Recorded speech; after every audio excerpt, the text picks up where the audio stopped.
নমস্কার, news night prime নিউজে আপনাদের সবাইকে স্বাগত। আমি রয়েছি আপনাদের সাথে মীনাক্ষী। চোখ রাখছি খবরে। আগামীর প্রত্যাশা নিয়ে সাঙ্গ হলো 43তম আগরতলা বইমেলা। মঙ্গলবার হাপানিয়া মেলা প্রাঙ্গণে সমাপ্তি অনুষ্ঠানে উপস্থিত ছিলেন অর্থমন্ত্রী প্রণজিৎ সিংহ রায়। বইমেলার সমাপ্তি অনুষ্ঠানে সমাজ, সাহিত্য, সংস্কৃতি, সঙ্গীত ও কলাক্ষেত্রে বিশেষ অবদানের জন্য 17 জন ব্যক্তিত্বকে জ্ঞাপন করা হয় সম্মাননা। এবারের বইমেলায় ছিল রাজ্য এবং বহিরাজ্যের মোট 180টি স্টল। 43তম আগরতলা বইমেলায় বই বিক্রি হয়েছে 1,50,00,000 টাকা বলে জানিয়েছে তথ্য সংস্কৃতি দপ্তরের সচিব পি কে চক্রবর্তী। 42তম আগরতলা বইমেলায় বই বিক্রি হয়েছিল 1,47,00,000 টাকা। মননশীল চিন্তা চেতনার বিকাশে বই এবং বইমেলা আবারও একবার ফিরে আসবে আগামী বছর, এই প্রত্যাশাই ব্যক্ত করেছেন মেলায় আগত বইপ্রেমীরা। এই বইমেলাকে যখন কেন্দ্র করে শুরু হওয়ার আগের থেকে এর সঙ্গে যুক্ত সমস্ত রকম যারা গুণীজন ব্যক্তিরা, সাহিত্যিক, লেখক, কবি, সবই সকলে একটা আনন্দের মধ্যে থাকে যে কয়টা দিন চলবে সেটা খুব আনন্দ পরিবেশে যাবে। ঠিক আজকের দিনে এই সমাপ্তি অনুষ্ঠান সে বিষাদের ছায়া। ভারতের পরিচয় আছে গ্রামে, শহরমুখী হলে তাকিয়ে থাকতে হয় পাশ্চাত্যের দিকে। মঙ্গলবার পৌষ পার্বণ এবং পিঠেপুলি উৎসবের আনুষ্ঠানিক উদ্বোধন করতে গিয়ে এমনটাই জানালেন তেলেঙ্গানার রাজ্যপাল জিষ্ণু দেববর্মা। ভারতের সংস্কার সংস্কৃতির প্রেরণাও পাওয়া যায় গ্রাম থেকেই বলেও উল্লেখ করেন তেলেঙ্গানার রাজ্যপাল জিষ্ণু দেববর্মা। এদিন শহরতলির লঙ্কামুড়া এলাকার আলপনা গ্রামে আয়োজিত হয় পৌষ পার্বণ এবং পিঠেপুলি উৎসব। ত্রিপুরা তথ্য সংস্কৃতি দপ্তরের উদ্যোগে আয়োজিত হয় এই উৎসব। আমাদের নৃত্যই বলুক, আমাদের গানই বলুক, সবকিছুর উৎস হলো গ্রাম, এবং ভারতবর্ষ পরিচয় গ্রামেই আছে। আমরা যত শহরমুখী হয় তত আমরা কি হয়, পাশ্চাত্যের দিকে দেখতে থাকি, এবং ভারতের সংস্কার এবং সংস্কৃতির প্রেরণা আমরা পাই গ্রাম থেকে। আরও মোট 4টি জাতীয় সড়ক নির্মাণের ক্ষেত্রে এক ধাপ এগিয়ে গেল রাজ্য সরকার। এক্ষেত্রে 2টি জাতীয় সড়কের ডিটেলস প্রজেক্ট রিপোর্ট শীঘ্রই কেন্দ্রীয় সরকারের কাছে পাঠাবে রাজ্য সরকার। রাজ্যে যোগাযোগ ব্যবস্থার ব্যাপক উন্নয়নে অগ্রাধিকার দিয়ে কাজ করছে সরকার। এরই অংশ হিসেবে রাজ্য সরকার খুব সহসাই 2টি জাতীয় সড়কের ডিটেলস প্রজেক্ট রিপোর্ট কেন্দ্রীয় সরকারের কাছে প্রেরণ করবে, যা নীতিগতভাবে অনুমোদিত হয়েছে। বিধানসভার অধিবেশনে এই তথ্য দিয়েছেন মুখ্যমন্ত্রী ডাক্তার মানিক সাহা। উল্লেখ করা যেতে পারে, কেন্দ্রীয় সড়ক পরিবহন ও মহাসড়ক মন্ত্রক নীতিগতভাবে 4টি জাতীয় সড়কের বিষয়ে সম্মত হয়েছে।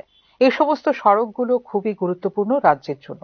এ সকল সড়কগুলোর মধ্যে রয়েছে কমলপুর থেকে শান্তির বাজার, যার দৈর্ঘ্য 148 কিলোমিটার, চম্পকনগর থেকে উদয়পুর, যার দৈর্ঘ্য 40 কিলোমিটার, অমরপুর থেকে উদয়পুর, যার দৈর্ঘ্য 24 কিলোমিটার, এবং শান্তির বাজার থেকে বিলোনিয়া, যার দৈর্ঘ্য 17.25 কিলোমিটার। দিল্লিতে বৈঠকে যোগদান করতে গেলেই বিষয়টি গুরুত্বের সঙ্গে উত্থাপন করেন মুখ্যমন্ত্রী। এক্ষেত্রে কমলপুর থেকে শান্তির বাজার পর্যন্ত 148 কিলোমিটার দৈর্ঘ্যের সড়কের জন্য ডিপিআর তৈরি করা হচ্ছে এবং অমরপুর থেকে উদয়পুর পর্যন্ত 24 কিলোমিটার দৈর্ঘ্যের সড়কের জন্য ডিপিআর তৈরি শেষ হবে শীঘ্রই। এরপরেই সেগুলি কেন্দ্রীয় সরকারের কাছে প্রেরণ করবে রাজ্য সরকার। উল্লেখ করা যেতে পারে, রাজ্যের সড়ক সংযোগ সম্প্রসারিত করতে ত্রিপুরায় 2800 কোটি টাকার প্রকল্প অনুমোদন করার নীতিগত সিদ্ধান্ত নিয়েছে কেন্দ্রীয় পরিবহন ও মহাসড়ক মন্ত্রক। গত 24 অক্টোবর 2024 সালে নয়াদিল্লির বাণিজ্য ভবনে কেন্দ্রীয় সড়ক পরিবহন ও মহাসড়ক মন্ত্রী নীতিন গডকরির সভাপতিত্বে একটি পর্যালোচনা সভা নেওয়া হয় এই সিদ্ধান্ত। ব্যুরো রিপোর্ট, নিউজ নাও। চিকিৎসা শাস্ত্রে স্নাতকোত্তর নিট পিজি 2024 রাউন্ড 3 কাউন্সেলিং রেজিস্ট্রেশনের জন্য সময়সীমা বাড়ালো রাজ্য সরকারের চিকিৎসা শিক্ষা অধিদপ্তর। এখন 15 জানুয়ারি 2025 পর্যন্ত কাউন্সেলিং প্রক্রিয়ার জন্য অফিসিয়াল ওয়েবসাইটের মাধ্যমে নিবন্ধন করতে পারবেন প্রার্থীরা। উল্লেখ করা যেতে পারে, এই নিয়ে দ্বিতীয়বার বাড়ানো হলো নিট পিজি 2024 রাউন্ড 3 কাউন্সেলিং রেজিস্ট্রেশনের সময়সীমা। প্রাথমিকভাবে 10 জানুয়ারি 2025 জন্য নির্ধারিত ছিল রেজিস্ট্রেশনের সময়সীমা। এরপর তা বাড়ানো হয়েছিল 13 জানুয়ারি পর্যন্ত। এবারে তা 15 জানুয়ারি পর্যন্ত বর্ধিত করার বিজ্ঞপ্তি জারি করা হলো মঙ্গলবার।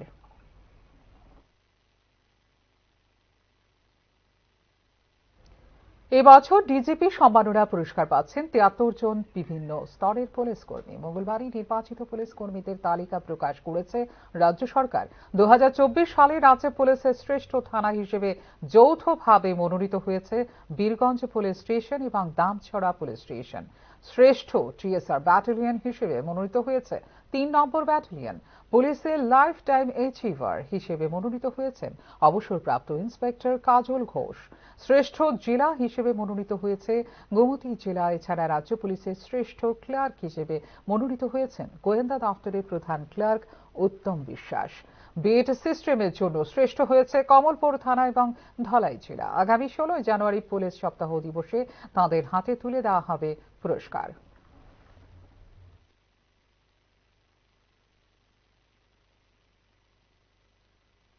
বাঙালির ১২ মাসে ১৩ পার্বণের একটি পার্বণ হল মকর সংক্রান্তি।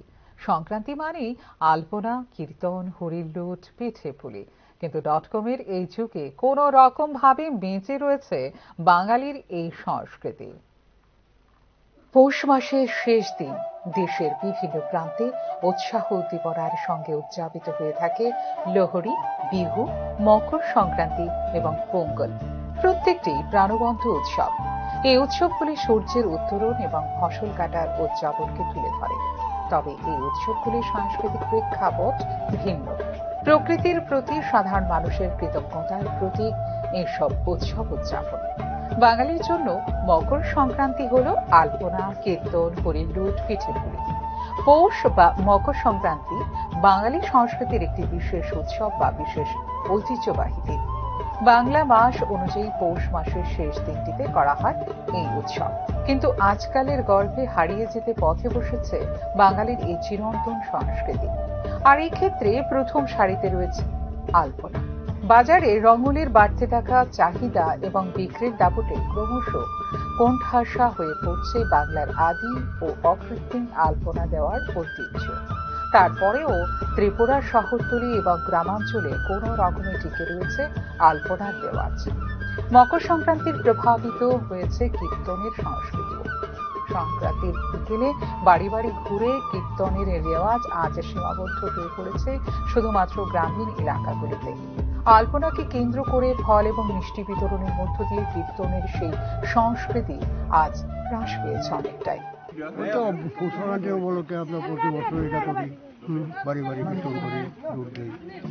ডিজিটাল দানবের তাণ্ডবে নিঃসন্দেহে শেষ হতে বসেছে বাঙালির সুপ্রাচীন ঐতিহ্য। ডিজিটালাইজেশন নাকি সাংস্কৃতিক আধিপত্য বিস্তারের লড়াই, তা নিয়ে বিচার বিশ্লেষণের মধ্যে কোনো রকমই টিকে রয়েছে পিঠেপুলির রেওয়াজ। বাড়ি ঘরে মায়ের হাতে বানানো পিঠেপুলির কদরই অনেকটা বাঁচিয়ে রেখেছে বাঙালির পৌষ সংক্রান্তির সংস্কৃতিকে। আর সংক্রান্তি মানেই পিঠেপুলি, পিঠেপুলির উৎসব। আমরা যেমন ছোটবেলা থেকে দেখে আসছি, আমাদের মা, ঠাকুমা, আমার দিদা সবাইকে দেখতাম এই দিনটাতে, মানে সংক্রান্তির আগের দিন সারাদিন পিঠে নিয়ে খুব একটা ব্যস্ততার দারুণ একটা সময় কাটতো। তখন পৌষ মাসের এই সংক্রান্তি আমাদের কাছে খুব জনপ্রিয়, কারণ আমাদের পূর্বপুরুষরাও সেই দিন পালন করত। তা দেখে দেখে আমরাও পালন করি।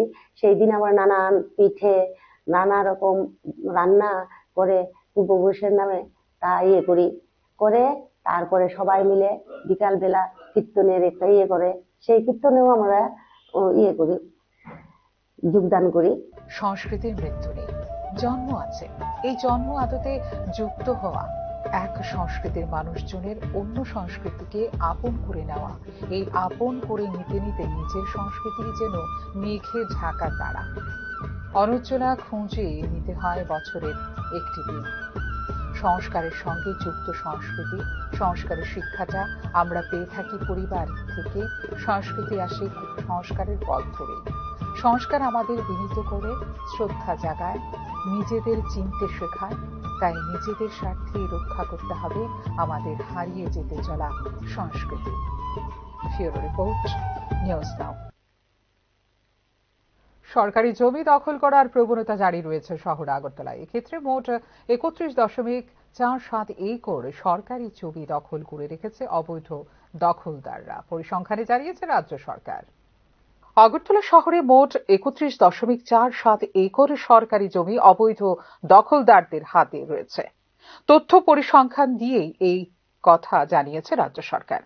রাজ্যে সরকারি জমি অবৈধ দখলদারদের বিরুদ্ধে কঠোর ব্যবস্থা গ্রহণ করা বিষয়ে ত্রিপুরা ভূমি রাজস্ব ও ভূমি সংস্কার আইন ১৯৬০ সালের প্রণীত ধারা ১৫ মোতাবেক গ্রহণ করা হয়ে থাকে।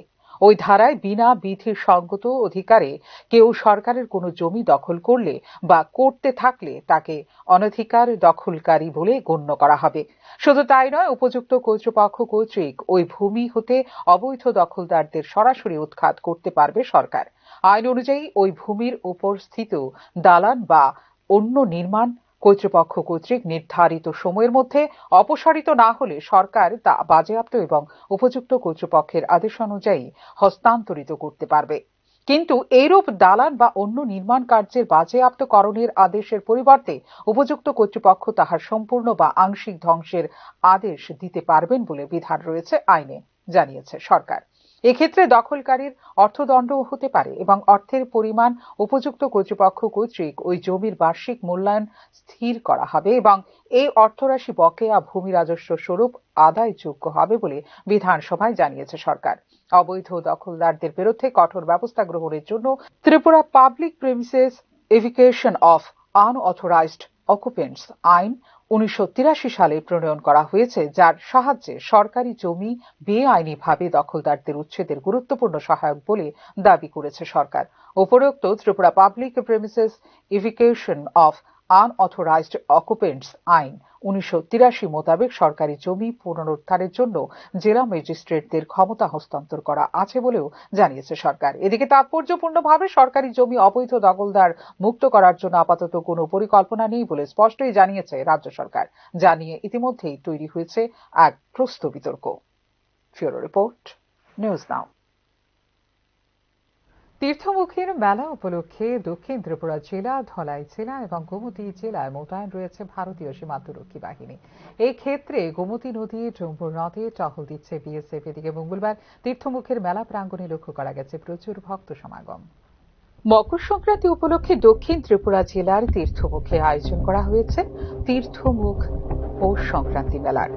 মঙ্গলবার ভোর রাত থেকে শুরু হয়েছে তীর্থমুখে অবগাহন। এ প্রেক্ষিতে মেলা প্রাঙ্গণে হয়েছে প্রচুর ভক্ত সমাগম। মেলার অবস্থান ভারত বাংলাদেশ সীমান্তের খুব কাছাকাছি হওয়ার কারণে তীর্থমুখ সংশ্লিষ্ট অঞ্চল এবং জেলাগুলিতে সাবধানতামূলক নিরাপত্তা ব্যবস্থা জোরদার করেছে সীমান্তরক্ষী বাহিনী। উৎসব সুষ্ঠুভাবে পরিচালনা এবং সীমান্তের ওপারে দুষ্কৃতীদের যে কোনো হস্তক্ষেপ রোধ করতে সমস্ত সতর্কতামূলক ব্যবস্থা গ্রহণের জন্য অতিমাত্রায় সক্রিয় হয়ে উঠেছে ভারতীয় সীমান্তরক্ষী বাহিনী। মেলা সুষ্ঠুভাবে পরিচালনার জন্য ধলাই ও গোমতী জেলা প্রশাসন সহ বিভিন্ন স্তরের মধ্যে সমন্বয় রেখে নিরাপত্তা ব্যবস্থাকে ঢেলে সাজিয়েছে বিএসএফ। সীমান্তে সর্বোচ্চ নিরাপত্তা নজরদারি রয়েছে দক্ষিণ ত্রিপুরা জেলায়ও। অনুপ্রবেশের যে কোনো রকম সম্ভাবনা ঠেকাতে আন্তর্জাতিক সীমান্তে অতিরিক্ত আধা সামরিক সেনা মোতায়েন করা হয়েছে। বহুস্তরীয় নিরাপত্তা নিশ্চিত করতে টিএসআর এবং ত্রিপুরা পুলিশের সঙ্গে যৌথ টহল দেওয়া হচ্ছে তীর্থমুখে। যে কোনো অনুমোদিত চলাচলকে সীমাবদ্ধ করতে গোমতী নদী এবং ডুম্বুর নদে টহলদারি নৌকার মাধ্যমে নজরদারি চালিয়ে যাচ্ছে ভারতীয় সীমান্তরক্ষী বাহিনীর জওয়ানরা। তীর্থমুখের নিকটবর্তী সীমান্তে বিভিন্ন জায়গায় নাইট ভিশন ডিভাইস, ড্রোন এবং সিসিটিভির মাধ্যমে সীমান্ত নজরদারি চালিয়ে যাচ্ছে বিএসএফ।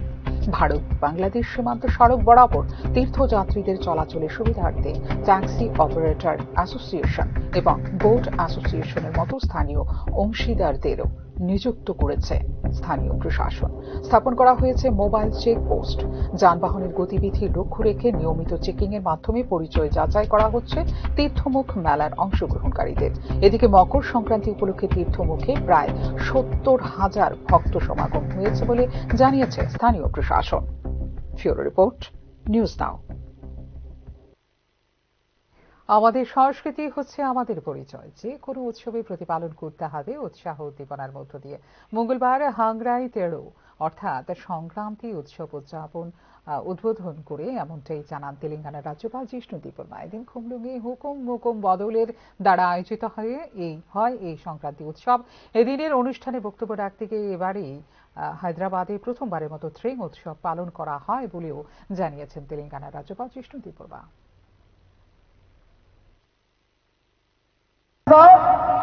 आइडेंटिटी और हमारे कल्चर संस्कृति हमारे परिचय है, इसलिए हर एक फेस्टिवल को हमको जोश से मनाना है। और आज जो ये अच्छा मीटिंग किया है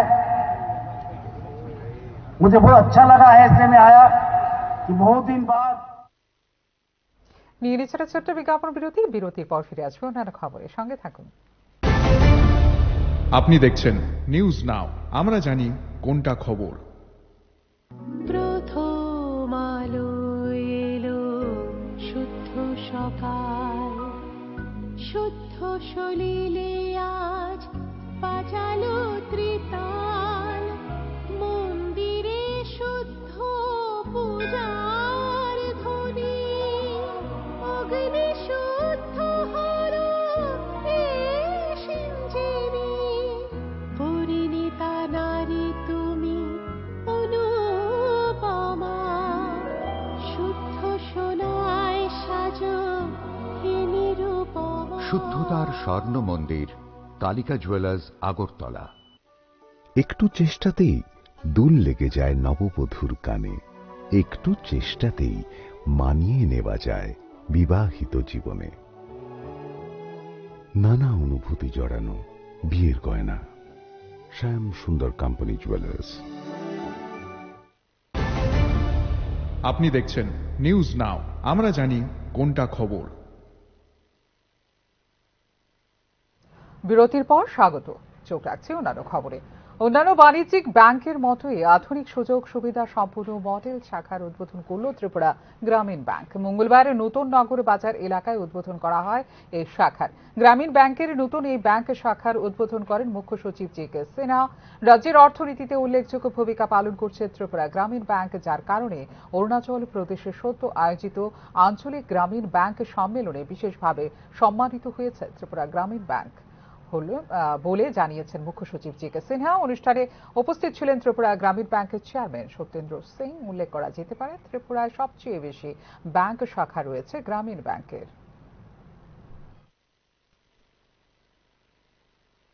विकास में त्रिपुरा ग्रामीण बैंक का एक अहम रोल रहा है। यहाँ सबसे ज़्यादा शाखाएं दूरतम इलाका हो या शहरी इलाका हो, त्रिपुरा ग्रामीण बैंक का है। और अभी कुछ दिनों पहले ही अरुणाचल प्रदेश में सभी रीजनल रूरल बैंक्स का कॉन्फ्रेंस हुआ था, उसमें। চোখ রাখছি পরে খবরে। ত্রিপুরা বিশ্রামগঞ্জ থানাধীন বিবেকানন্দ রোড এলাকার বাসিন্দা দেবাশিস সূত্রধরের সামাজিক মাধ্যমের দৌলতে পশ্চিমবঙ্গের এক যুবতীর সাথে প্রেমের সম্পর্ক গড়ে উঠেছিল। দীর্ঘদিন তাদের ফোনে কথা হয়, এমনকি ভিডিও কলের মাধ্যমেও বহুবার কথা হয়েছিল তার। ওই সময় বেশ কিছু ছবি স্ক্রিনশট নিয়ে রেখেছিল সে। পরবর্তী সময়ে ওই ছবিগুলোর ভয় দেখিয়ে মেয়েটিকে ব্ল্যাকমেল করতে শুরু করে দেবাশিস। এভাবে অনেক টাকা মেয়েটির থেকে হাতিয়ে নেয় অভিযুক্ত। এই অভিযোগে বাগুইহাটি থানায় তার বিরুদ্ধে মামলা দায়ের করে মেয়েটি। পশ্চিমবঙ্গের বাগুইহাটি থানার পুলিশ এই মামলা সম্পর্কে বিশ্রামগঞ্জে এসে সাইবার ক্রাইম সম্পর্কে থানায় জানিয়ে গ্রেপ্তার করেছে অভিযুক্তকে। অভিযুক্ত দেবাশিস সূত্রধরকে গ্রেপ্তারের বিষয়ে বাগুইহাটি থানা পুলিশকে সহযোগিতা করেছে বিশ্রামগঞ্জ থানার পুলিশ আধিকারিক। দুই থানার প্রচেষ্টায় ওই অভিযুক্তকে গ্রেপ্তার করতে সক্ষম হয়েছে পুলিশ। আজকে সন্ধ্যার সময় ওয়েস্ট বেঙ্গলের বাগুইহাটি পিএস থেকে দুজন অফিসার তারা আমাদের এখানে এসেছে। তাদের এখানে একটা উমেন রিলেটেড সাইবার ক্রাইম কেসে, যার কেস নাম্বার 752/2024, ওই কেসে তারা আমাদের বিশ্রামগঞ্জ থানার সহযোগিতা নিয়ে বিশ্রামগঞ্জ বাজার রেড করে এবং সেখান থেকে তারা ওই কেসের এফআইআর নেম। 200 টাকার ঘুষ দেওয়ার দাবি করে না পাওয়ায় পুলিশ আধিকারিকের বিরুদ্ধে তলপেটে প্রচন্ডভাবে লাথি মারার অভিযোগ করলেন লরি চালক। সোমবার গভীর রাতে তেলিয়ামুড়া থানাধীন চাকমাঘাট পৌষ সংক্রান্তি মেলার রাতে আসাম আগরতলা জাতীয় সড়কে এই ঘটনার জন্য কর্তব্যরত তেলিয়ামুড়া থানার এসআই রামকৃষ্ণ দাসের বিরুদ্ধে অভিযোগ করলে লরি চালক শেখর বণিক দমকল কর্মীরা খবর পেয়ে ঘটনাস্থলে ছুটে গিয়ে লরি চালক শেখর বণিককে উদ্ধার করে তেলিয়ামুড়া মহকুমা হাসপাতালে নিয়ে আসে। প্রাথমিক চিকিৎসার পর ছেড়ে দেওয়া হয় লরি চালককে।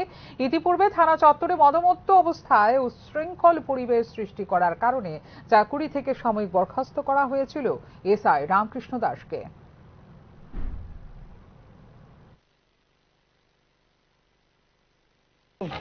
আমি এখানে গাড়ি নিয়ে আইসি পরে আমার গাড়ির মধ্যে আর্মির মালা ছিল। আমি তাই পাসিং টাসিং সব দেখাইছি পরে তাই আমরা কয় 200 টাকা দাও। আমি বললাম স্যার এখানে কিতা লাগে 200 টাকা লাগে? এখন টাকা টোকা লাগে না। ঠিক আছে স্যার, মেলার লেগা যদি স্যার 90 লাগছে, ঠিক আছে স্যার, ভালো কথা, স্যার আমরা গাড়ি লয়ে দাঁড়াবো। কয় তুই ওখানে যেতে পারত না, কই আমার গাড়ির দরজার মধ্যে থাপড়া মারছে, আমার গাড়ি থেকে নাম। ত্রিপুরা রাজ্য অলিম্পিক অ্যাসোসিয়েশনের অবস্থা নিয়ে অবশেষে লিখিতভাবে বিস্তারিত রিপোর্ট তুলে দেওয়া হলো ভারতীয় অলিম্পিক অ্যাসোসিয়েশনের সভাপতি পিটি উষার হাতে। ত্রিপুরা রাজ্য অলিম্পিক অ্যাসোসিয়েশন ভেঙে দেওয়ার পর যে অ্যাডহক কমিটি গঠন করা হয়েছিল সেই কমিটির তরফেই জমা দেওয়া হয়েছে রিপোর্ট। অবশ্য গত 7 জানুয়ারি এই রিপোর্ট মেইল করে আইও এর দপ্তরে পাঠানো হয়েছিল। দিল্লিতে ইন্ডিয়ান অলিম্পিক ভবনে আইও এর সভাপতি পিটি উষার হাতে ত্রিপুরা অলিম্পিক সংক্রান্ত রিপোর্ট তুলে দিলেন অ্যাডহক কমিটির অন্যতম সদস্য তথা অরুণাচল অলিম্পিক অ্যাসোসিয়েশনের সচিব বামাং। এই রিপোর্ট জমা দেবার পাশাপাশি ত্রিপুরা রাজ্য অলিম্পিক অ্যাসোসিয়েশনের বিভিন্ন অভিযোগ ও সমস্যা নিয়ে তিনি চর্চাও করেন আইও এর সভাপতির সঙ্গে।